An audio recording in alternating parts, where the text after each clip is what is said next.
When Paul writes in Colossians chapter 2 verse 9, "For in him dwells all the fullness of the Godhead bodily," he's giving us one of the clearest, most powerful declarations in the Bible about who Jesus really is.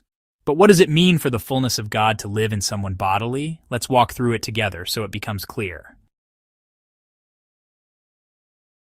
To understand Paul's words, it helps to know what was going on in the city of Colossae. Paul had heard from Epaphras that while the church there had many good qualities, it was also being troubled by false teachers.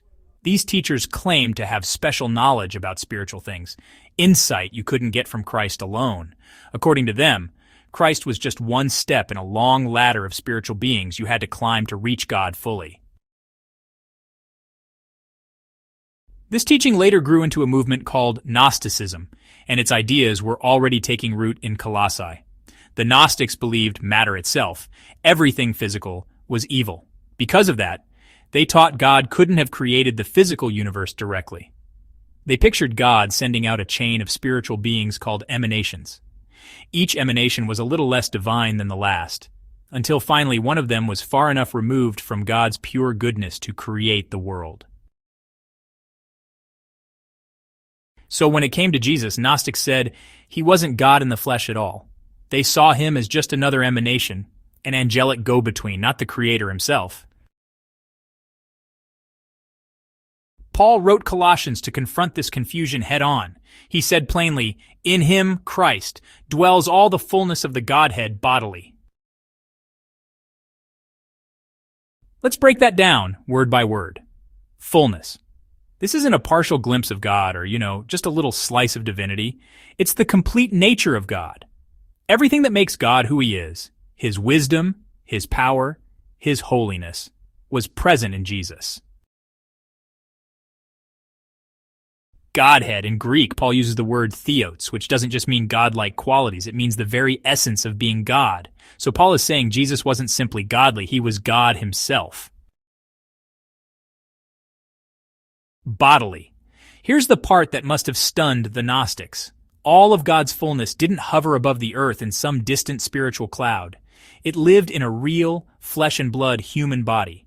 In other words, Jesus wasn't an illusion or a spirit pretending to be human.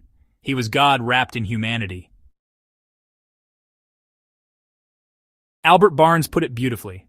It was not any one attribute of the deity that became incarnate, but the whole deity thus became incarnate and appeared in human form. Imagine someone shows you a cup of water and says, "This is the ocean." You'd laugh. It's only a tiny sample. But if somehow the entire ocean could be poured into that cup without losing any of its vastness, then you'd be in awe. That's a small picture of what Paul is saying here. Jesus wasn't just a drop of divinity in a human shell. He was, and is, the entire ocean of God's nature in human form. This same truth is echoed throughout the New Testament. John chapter 1 verses 1 to 3 tells us, "In the beginning was the Word, and the Word was with God, and the Word was God. All things were made through him." And then, John chapter 1 verse 14 says, "The Word became flesh and made his dwelling among us." Philippians chapter 2 verses 6 to 7 declares, "Who being in very nature God made himself nothing, taking the very nature of a servant." If you want to know what God is like, look at Jesus. You don't need to search for a higher revelation or climb a spiritual ladder of angelic mediators. Christ is the full and final revelation of God. Some people then, and now, try to offer substitutes for Christ. They say you need hidden wisdom, special visions, or rituals that go beyond what Jesus taught. But Paul's point is clear. You are complete in him. If Jesus is the fullness of God, what could possibly be missing? Why trade the real living God for shadows and half-truths?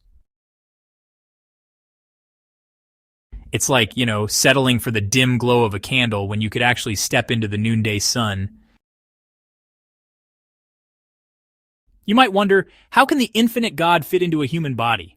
Well, that question is really part of the mystery and wonder of the Incarnation.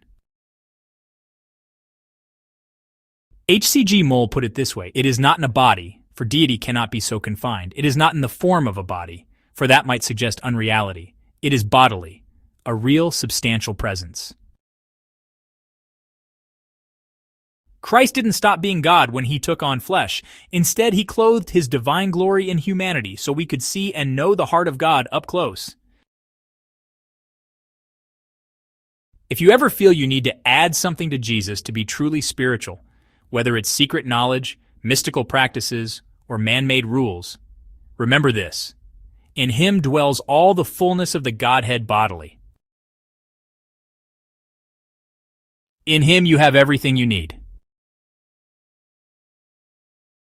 And when you look into the face of Jesus, you are seeing the fullness of God himself, love without limit, power without rival, and grace without end.